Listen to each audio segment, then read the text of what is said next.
Attention! This makes absolutely no sense. Ladies and gentlemen, this is Zander's Facts.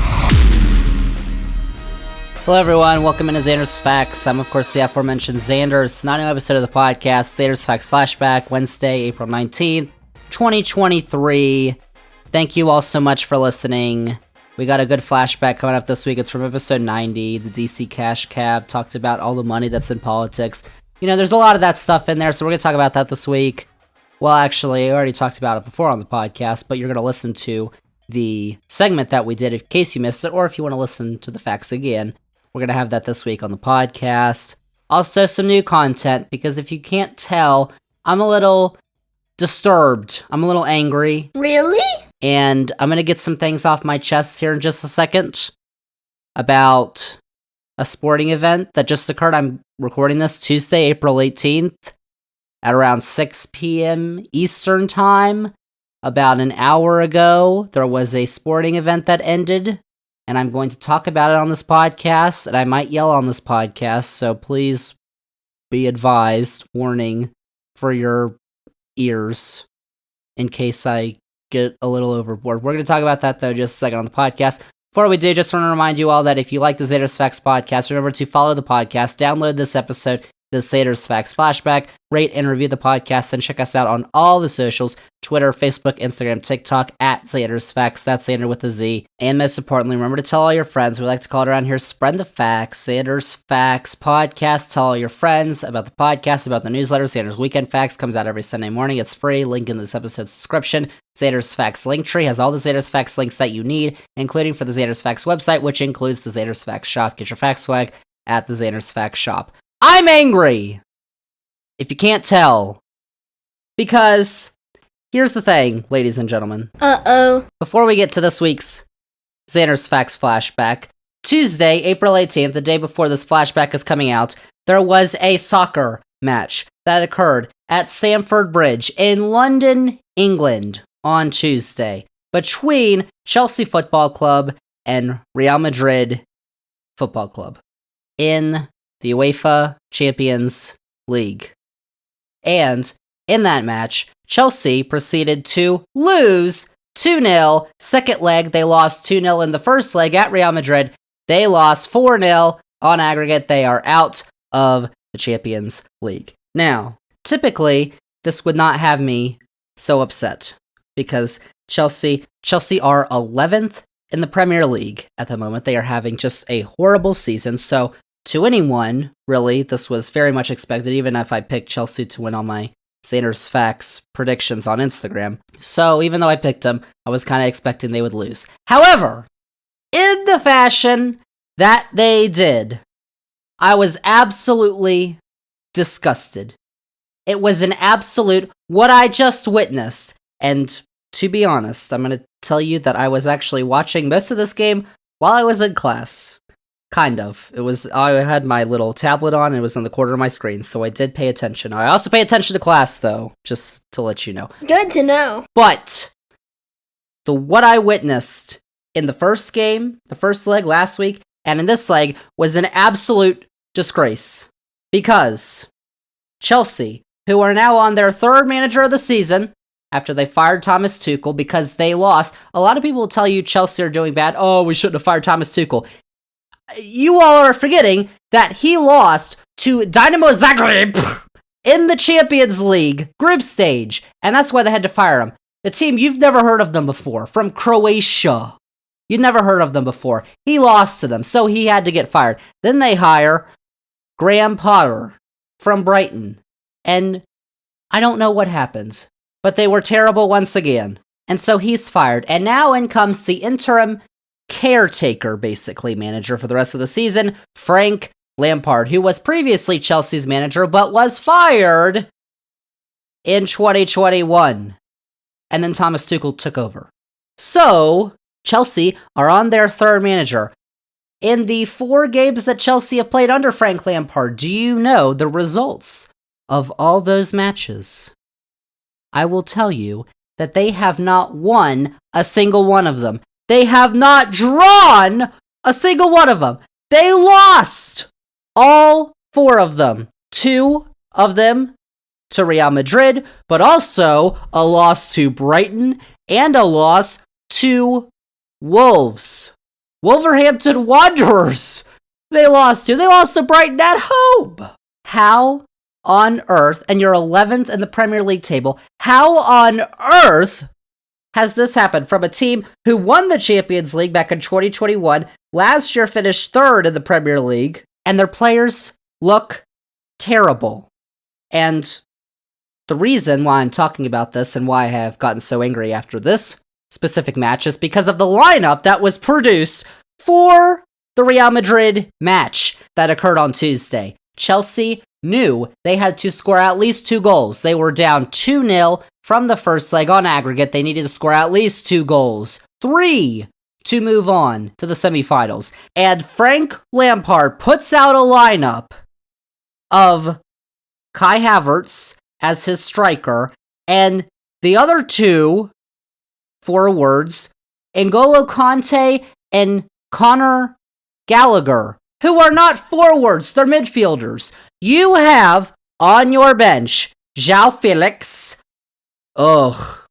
Mikhailo Mudryk, who, by the way, Butterfly Boy, as he is known around these parts, Butterfly Boy, who's from Ukraine, came from Ukraine in the winter, was billed as this major signing. They spent £70 million on him, and he has done jack squat. He has done nothing.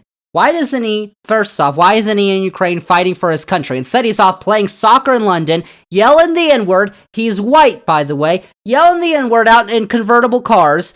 He's done nothing. You also have Raheem Sterling on the bench, Mason Mount, and who else on the bench but our very own Puli God, the GOAT, my lord, my liege, Christian Pulisic was on the bench. And in a match where you need to score at least 2 goals, 3, you don't put Felix, Butterfly Boy, even though he's terrible, Sterling, Mount, or Pulisic on the pitch. And then Chelsea go down 3-0. Rodrigo scores for Real Madrid. It's 3-0 in the second half. And who does Frank Lampard put on in the 67th minute? Triple substitution. João Felix, Raheem Sterling, and Butterfly Boy? Butterfly Boy, who, by the way, has 2 assists this season for Chelsea, but 0 goals. He has played 443 minutes. He has 0 goals. But Puli Goat has 1 goal this season because they've barely played him. And then, what does Butterfly Boy proceed to do on the pitch? He skies a wide open shot, which could have given Chelsea life, and gets a yellow card. So basically, nothing. And at any point in the match, does Christian Pulisic come on? No, he does not. Chelsea at one point, 80th minute, Rodrigo scores again. He's got a brace. It's now 2-0, 4-0 on aggregate. Pulisic still does not come in. I mean, really? What? Do you remember 2 years ago in the 2021 semifinals of the Champions League, Christian Pulisic's goal is what sent Chelsea over Real Madrid to the final, and you don't put him in the game? What is wrong with you? I mean, there have been people who have been talking for almost a year now. Pulisic needs to leave Chelsea. Oh my gosh, he doesn't get enough playing time. They just put Raheem Sterling, frickin' Moroccan, whatever his name is, Zish, who looks like he's just having a horrible time playing soccer. He looks so annoyed. Every single time he lays on the pitch, they play him over Pulisic. Now they play Felix. They play frickin' Butterfly Boy. And I was like, up until this point, you know what? Pulisic should stay at Chelsea. Finally, someone will realize that he should be starting. One of the managers. But no. None of them have realized. And so, now, it is time, officially, for Christian Pulisic to leave Chelsea. The Premier League, last week, announced a 6-club preseason tour around the United States, that includes Chelsea and full America. 6 clubs are going to play preseason friendlies, which don't mean anything, around the United States in a bunch of stadiums, and they're going to charge, prices that are way higher than the games in England are, which is just a total disgrace in and of itself. But I was even thinking, maybe it'd be fun to go see Fulham, a Full America, and Chelsea with Pulisic at FedEx Field in DC, which I already have my reservations about. And by the way, the whole DC football team Washington thing we got to talk about on another podcast. But now, why would I do that? I'm not going to do that. Puligoat, the god, needs to leave Chelsea immediately. I don't care if the season's not over, if the summer transfer window hasn't opened. He has to leave now. It is a sinking ship. No one on this team, Kai Havertz, N'Golo Kante, Reece James, Kovacic, Thiago Silva, Mason Mount, all these players who won the Champions League 2 years ago, now something happened. Now they have no clue what they're doing. The passes on this team today, in the game, and the games previously, have been awful. It's like they don't talk to each other at any point in their lives anymore. And this is not just a Frank Lampard thing. It was a Graham Potter thing. It was a Thomas Tuchel thing. So at some point, you have to realize that just buying all these players, Enzo Fernandez, who had a FOTMOB score of 6.8, didn't do so well today, was bought for a record transfer fee. Butterfly Boy, whatever, Fofana, Cucurella, all these players you buy for millions and millions and millions of pounds aren't helping because there's a serious problem within your club that really apparently doesn't have to do with your players or maybe even your coach, because it transcends coaches. And these are players who won the Champions League, so we know they are some of the best in the world. But right now, they look terrible. And something has happened. And you know what? This is not good energy for a lord, a liege, a Puligoat like our American hero, Christian Pulisic himself, who has scored in a World Cup and can't even play over Conor Gallagher as a forward. You're down 2 goals. You need 2 goals. And you put out 1 attacker in your lineup. Frank Lampard, he was playing like he had a 2-0 lead. They didn't. Their passing is terrible. Their finishing is the worst I've ever seen out of Chelsea, and I've been following them for I don't know how long. They scored 1 goal against Brighton last Saturday. In the Champions League match against Chelsea, no goals. No goals against Wolves. No goals against Liverpool. No goals in their loss to Aston Villa. So in their last 6 matches, they have scored a total of 1 goal. Like, at this rate, they're gonna get relegated. Holy cow! Like Leeds! Oh, don't get me started on Leeds. Yeah, they're really doing well after they fired Jesse Marsch, huh? No, they're not! They just lost 6-1 to Liverpool! Enough. Oh, take a breath, y'all. Oh my gosh, this is just... What is going on? Why is Chelsea terrible? And you can't blame the GOAT, cause he's not playing! When you need your attackers, you need to score goals! I don't understand! I don't understand! And it's not like you're playing the greatest Real Madrid team ever. They're second, way behind Barcelona in La Liga this year. They're not gonna win La Liga. They're not... what? I don't understand why! Where is Pulisic? Play him! He's got to go, ladies and gentlemen. He has to go. His career will be tarnished. The English will have done it again. They will have sabotaged another American player if Christian Pulisic continues to stay at Chelsea. They're doing it right now at Leeds with Medford Messi, who everybody fouls him, don't get called for fouls, and Tyler Adams, who was injured and is out for the season because he got injured at practice. I mean, it is not a conspiracy theory, because it is factual what they are doing, sabotaging our players, our great American heroes, who, by the way, played better than the English British at the World Cup, if you remember that match. They're not very happy about that, so that's why they're doing this to us. Fact! Because they also don't like soccer. They say football, it's football. It's soccer!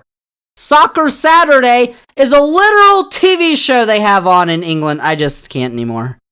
Ugh, enough. That was my rant on Chelsea Football Club. Whatever they are. Ever since Todd Bowley the American, the William and Mary, Virginia grad, he's done an awful job. He's done a horrible, awful job, because he's gone through, this is his third manager now he's been through, and they look horrible. I mean, good grief. What an absolute joke Chelsea Football Club is, which is why Christian Pulisic needs to leave. Get out of there immediately. Immediately! That man should be arrested immediately. Holy cow. Just awful. Just awful, ladies and gentlemen. That's my monologue on the awful thing that happened on Tuesday, it's been months in the making, but finally, it has led me to this point to get these things off my chest on this podcast. I just can't. This is Zander's Facts Flashback, y'all. So, let's move that behind us. Now let's do some happy things now. Let's talk about our Zander's Facts Flashback this week, which is from episode 90, which is from January, which was called the DC Cash Cab. We are talking about all the influence that money has on our politics, because, spoiler alert, it's a lot. There's a lot of money in politics. It has a lot of influence on our politics, which sort of, kind of, is not that democratic in a way that we like to think of our democracy as good. Maybe there's some issues with it. I don't know.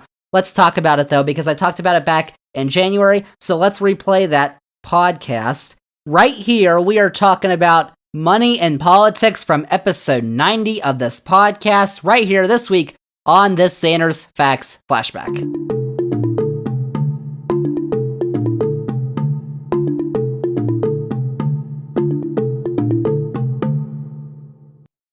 Zander's Facts. Let's get to our sole topic for this week. Here we go. Money in politics, because there's a lot of it in politics, and it's not exactly our money that's in politics, because there's a sad reality that we should all probably face, and, well, mostly all of us, maybe not some of us, but it's that we don't have that much influence in our politics, unless, that is, if you are an individual with a lot of money. And by a lot, I mean a whole lot of money. Because yes, we are talking about voting all the time. I always say how important it is because it gives us, the people, a voice in our democracy. And that's true. Voting is the biggest tool we have, the biggest voice we have in our democracy, which is great.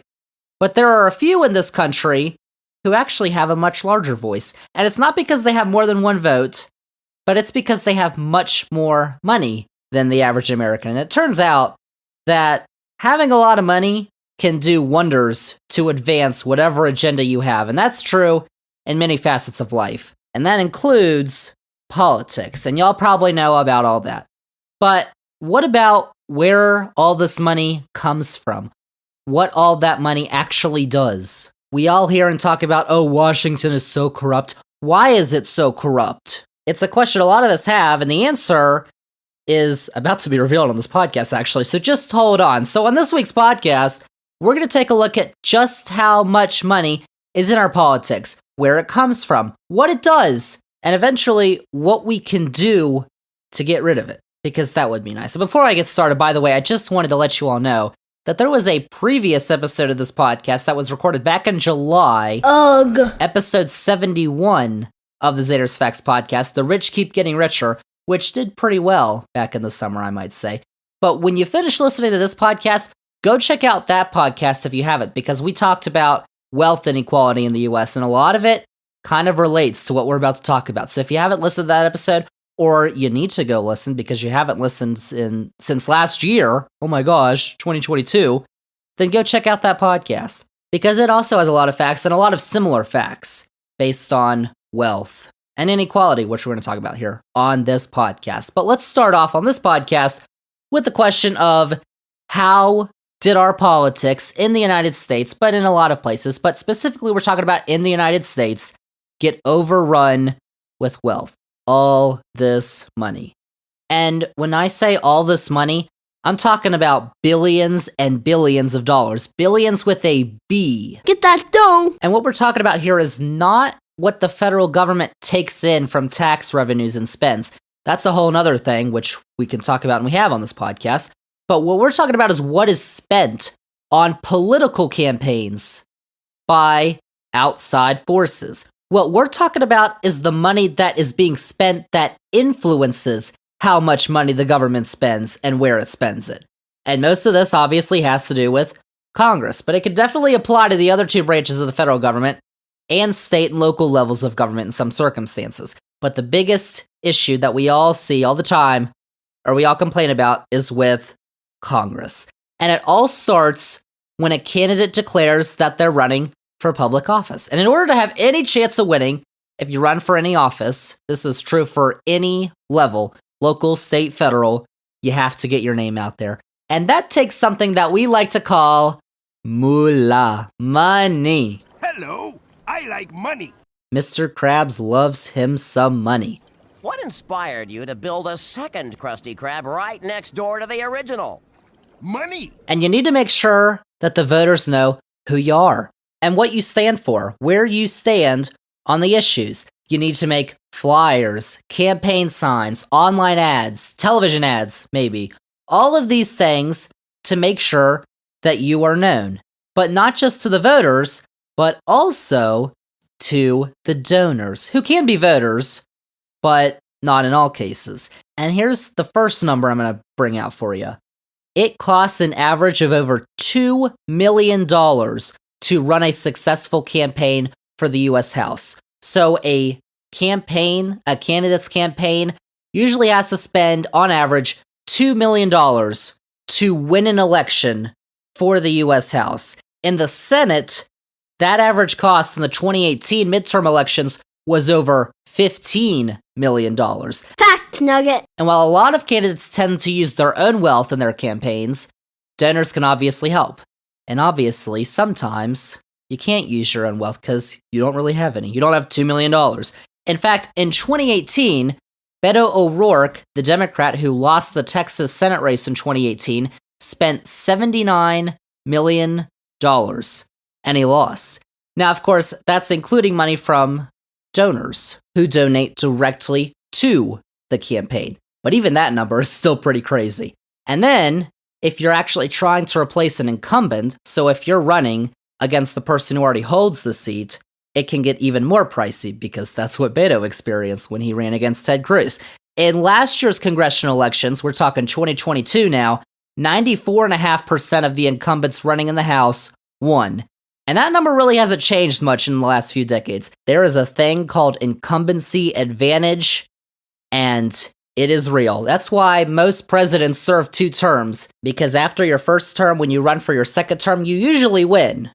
That's usually what happened. There's been a couple of cases, well, there's been one case recently where that did not happen. You really need to royally screw up for that not to happen if you're running. Need some ice for that sick burn. But it's a big deal when an incumbent loses. Like, you remember Alexandria Ocasio-Cortez, and the Democratic primary win was that 2018, when she beat Joe Crowley, who was one of the top Democrats in the House. He was the chair of the House Democratic Caucus, and that was in a primary. That was a huge deal, because Crowley had served in that seat in New York for 2 decades, and then he loses to someone that we had never heard of before. So incumbency advantage is a real deal. So add that on to the cost of trying to run a successful campaign. And even when you spend $79 million, it may still not work. But with this money, we're talking about actually contributing to the campaign of a political candidate, because there are federal laws that limit how much money an individual or a PAC,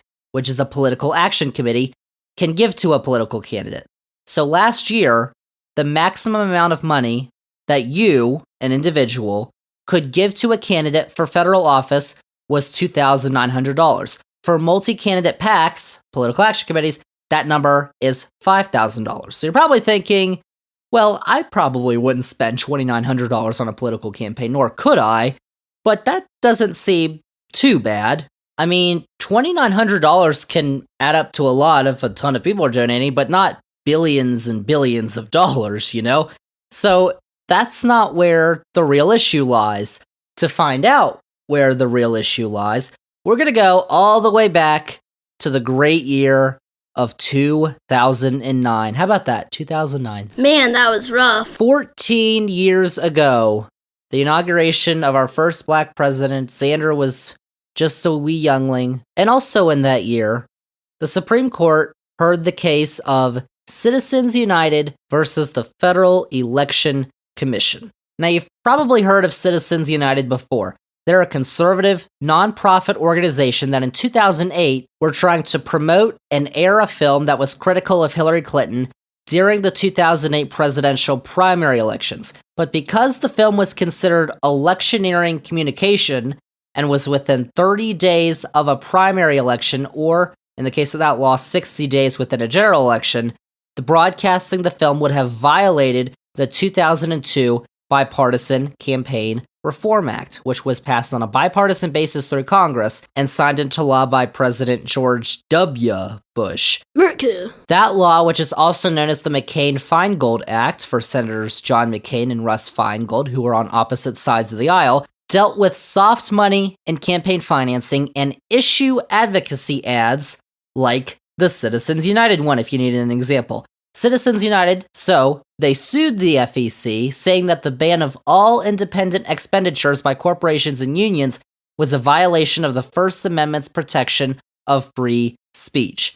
Then in the next year, 2010, the Supreme Court agreed with Citizens United on a 5-4 decision. The 5 conservatives voted with Citizens United. The 4 liberals dissented and sided in favor of the FEC. And so the majority of the court decided that no limit should be placed on corporate independent expenditures for elections. And because of this ruling, corporations and outside groups can spend unlimited amounts of money on campaign spending. They don't give that money to the candidate because that would be illegal, since it would exceed the limits on giving to candidates.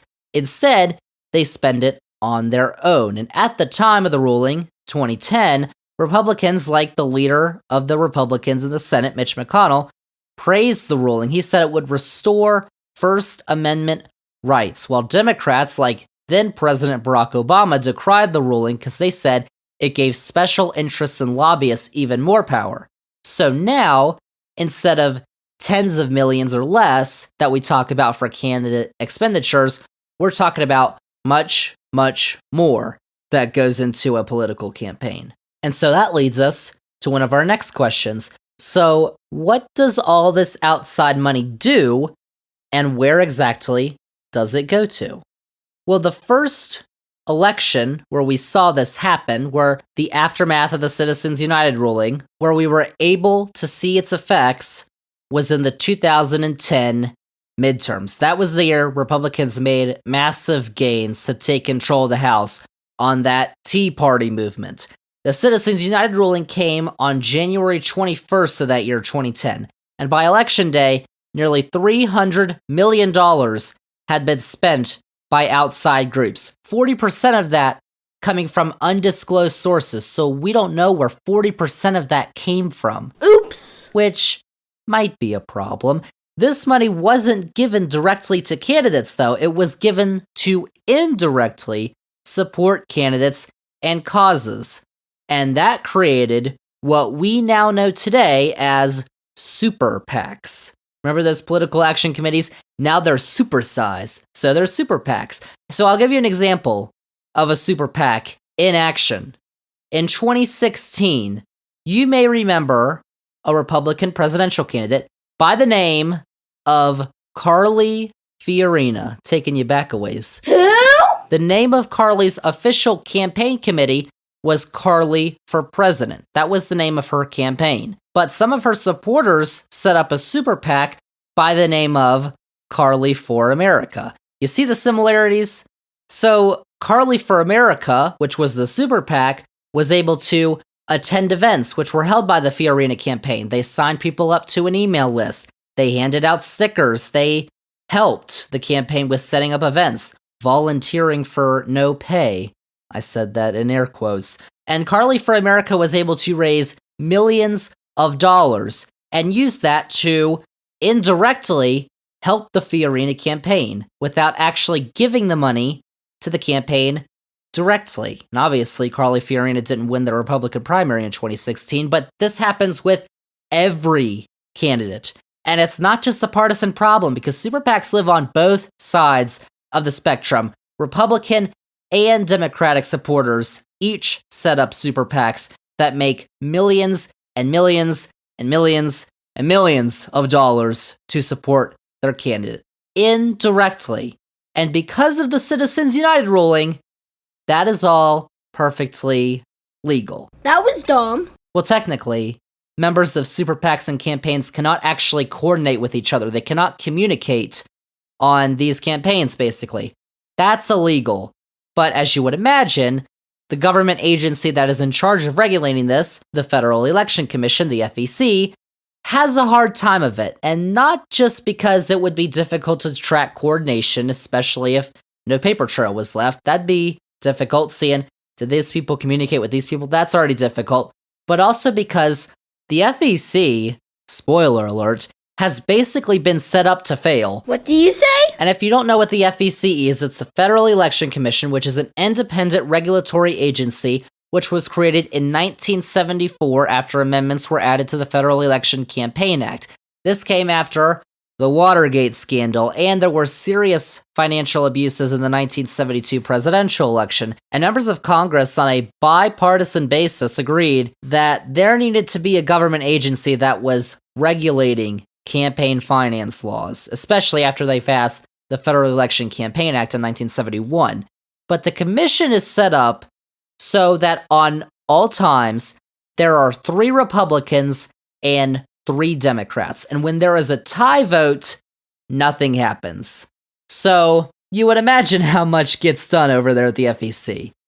Hint, it's not a lot. Do better. So even on top of all the indirect support that super PACs can give, there's probably instances where they have directly supported candidates too.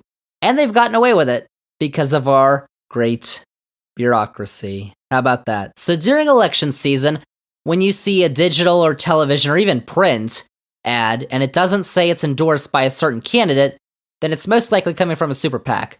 Like during an election, everybody complains about all the ads. If you're watching TV, there's going to be an ad, and Donnie Boy's going to say, "I'm Donald Trump, and I approve this ad," because it was approved by his campaign. His campaign spends on it. But there are also ads that promote what Trump wants to do, or him as a candidate, but they're not approved by Donnie Boy. And so those ads are likely coming from a super PAC. And in the 2022 elections, which just happened a few months ago, there were 2,462 super PACs. And yeah, they do all need to be registered with the FEC. That's something the FEC makes sure they do keep an eye on, is registering these super PACs.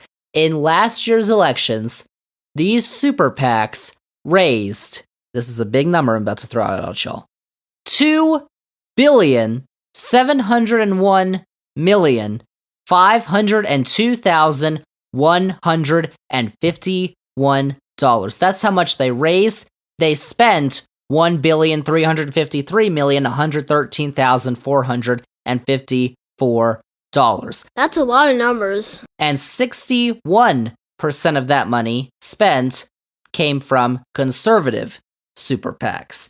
And a 2020 report from the nonprofit Public Citizen found that from 2010 to 2020, nearly $1.4 billion was given to super PACs by just 25% 25 donors and their spouses. 1.4 billion from 2010 to 2020 was given by just 25 people and their spouses. That's insane. And in 2014, it was found in those elections that 94% of donors who gave $5,000 or more were white.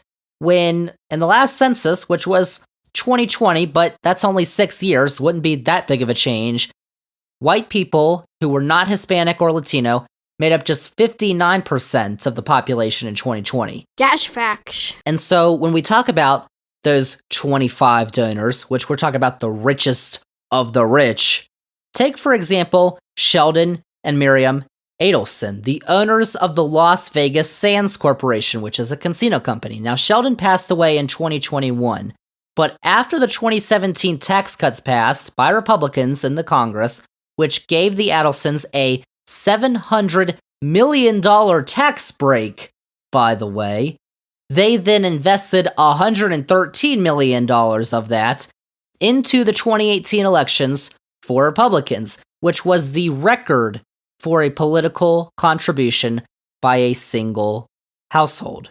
But, Zander, I thought that money was going to trickle down to the middle and lower classes. Well, turns out it didn't. I know, shocker. We've talked about that before on this podcast, how they usually don't trickle down. And guess what? These donors were absolutely pushing Republicans to pass these tax cuts. There were donors who were threatening to withhold their support in future elections if they didn't.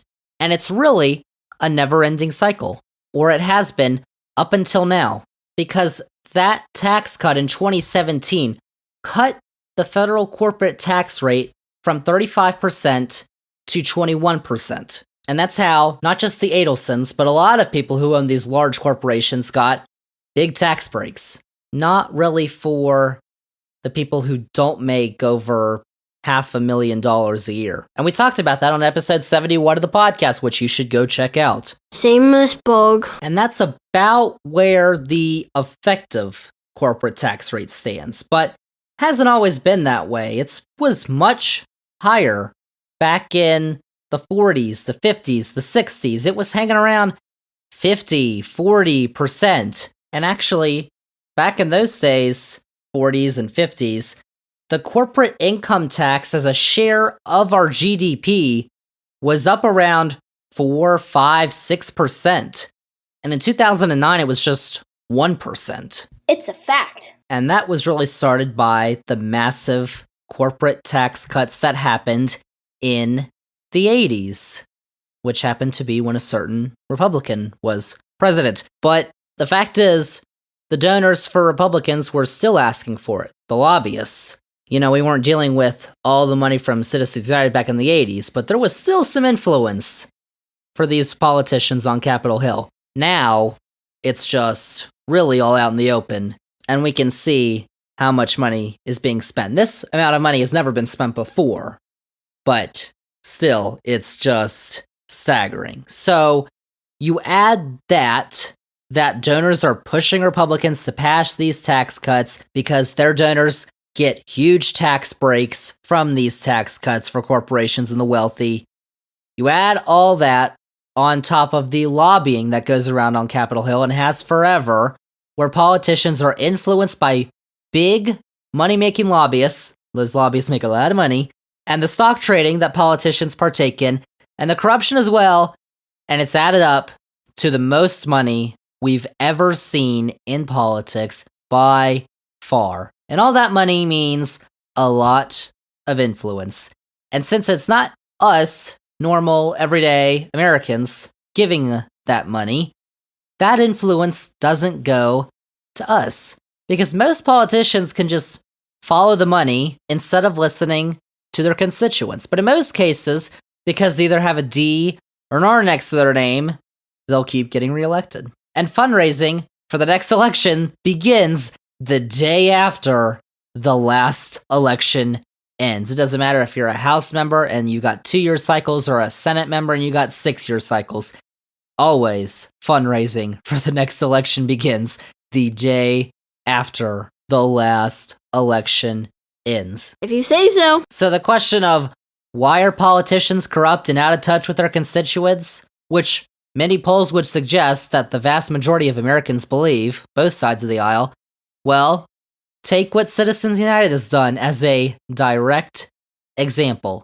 It's always been that the wealthiest and lobbyists have major influences on these politicians, but now it's worse than it's ever been because we have billions with a B of dollars getting pumped in to our politics. So the last question I got is, what can we do to try and get money out of politics? Because it's not looking good, y'all. Our politicians are getting major indirect support from the wealthiest people in the country, and in turn are doing their bidding in Congress. And if you need any more evidence of this, just look at insulin. There was a price cap for insulin that passed Congress last year for $35. So the out-of-pocket cost for insulin would be capped at $35 if you were on Medicare. But Republicans blocked the part where that would affect everyone, not just if you're on Medicare. Why would they do that, though? Because they've got big pharma who does not want that to happen. They want their profits to continue to grow, and capping the cost of insulin will not allow their profits to continue to grow. And that relates to any other pharmaceutical drug, too, that's out there. And the pharmaceutical companies are charging these crazy rates because they can. Because Congress isn't going to do anything about it, because the pharmaceutical companies are indirectly paying these candidates and saying, listen, if you want to continue to get my money, indirectly, of course, my support, then don't vote for price reductions or price caps for pharmaceutical drugs. It's all true. That's what's basically happening with that and other things. And it probably seems like we can never fix this, but there are solutions. And they've even been proposed in Congress. There was a big bill 2 years ago now. Take, for instance, the For the People Act. We talked about the For the People Act back in the day on this podcast, in the early days of this podcast. Episode 19 of this podcast from June 2021. Actually, you should go check that out because I'm going to ramble for a second. But I looked back on that podcast and I absolutely love that podcast episode because we took a look. I actually read that bill and I summarized it and I marked out all the sections that are important stuff and all that. Like, I went through that bill and I broke it down for all y'all on that podcast. And also, that was the podcast, I think it's called The Kids Are All Right, where we talked about the U.S. men's national team and their Nations League win over Mexico, which I like to credit as the game that really got me into soccer, which we now talk about on the top of this podcast. So that's why I absolutely love episode 19 of the podcast. So if you haven't checked it out, you should, because it is absolutely one of my favorites that we've done out of 90 episodes now. How about that? So go listen to that. Judge Zander. That bill, the For the People Act, was most known for voting rights, but it also included something called the Disclose Act. Disclose stands for something. It stands for Democracy is Strengthened by Casting Light on Spending in Elections. That bill would require dark money groups, ones where we don't know where that money's coming from, to disclose any contribution over $10,000. And it, along with the For the People Act, was blocked by Senate Republicans. Now, ever since 2010 and the Citizens United ruling, that bill has been introduced in Congress, that Disclose Act, and it has not passed since 2010, 13 years now. We've been trying to pass it, and it has not happened because it's not getting Republican support. And without placing limits on outside group contributions or disclosing these donors, we probably aren't going to be able to pass things in Congress like the For the People Act, or something like increasing the minimum wage, or fighting climate change, or revamping healthcare, which I think everybody thinks needs to happen, or fighting to stop mass shootings, or lowering prescription drug costs, like we just said, or actually getting necessary election reforms passed for the People Act, or really anything noteworthy that would significantly improve our society. Instead, we'll get more things like tax breaks for the wealthy, loosening regulations, like what happened in the Citizens United case.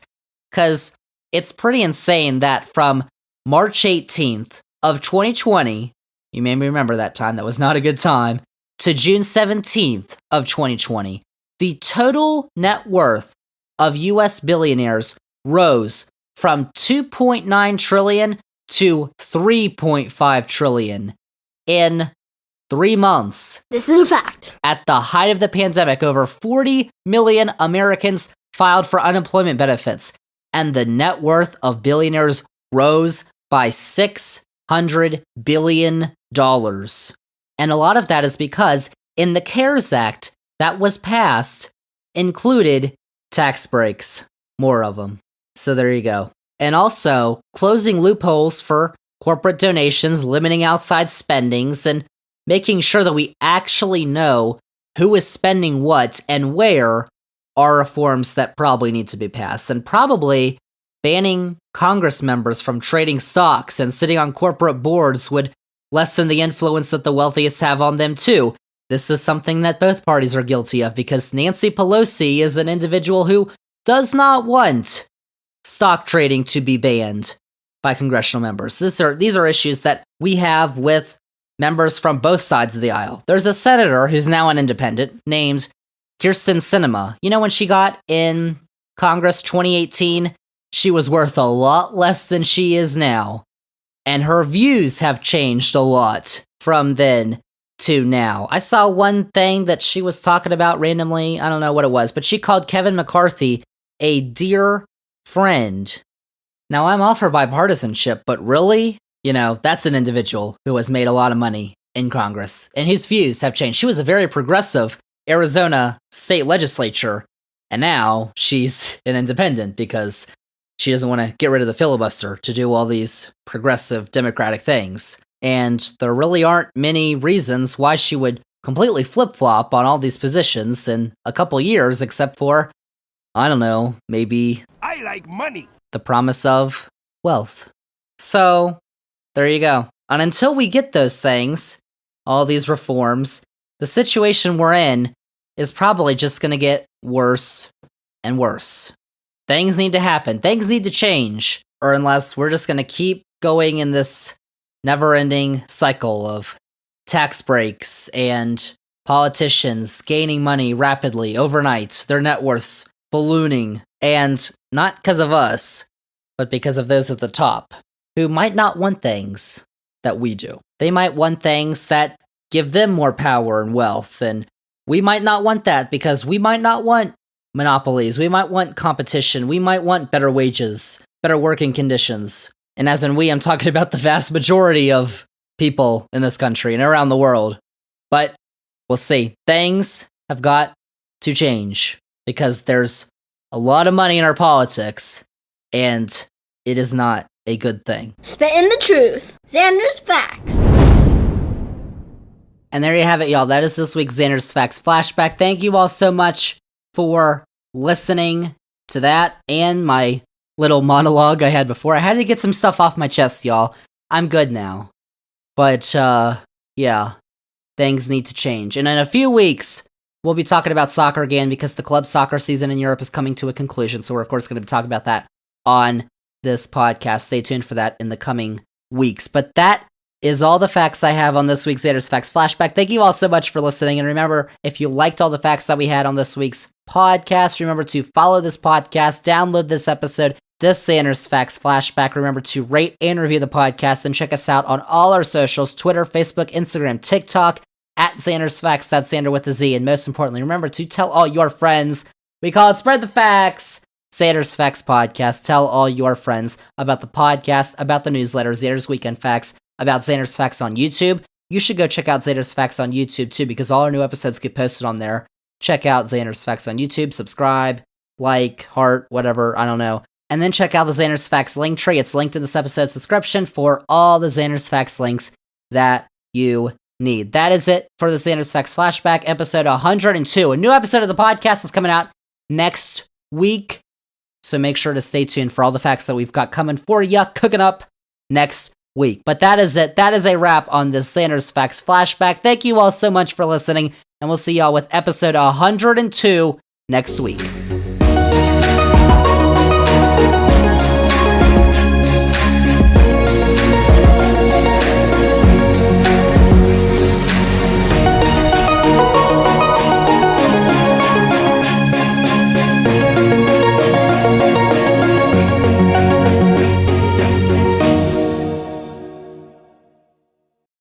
Get off my plane.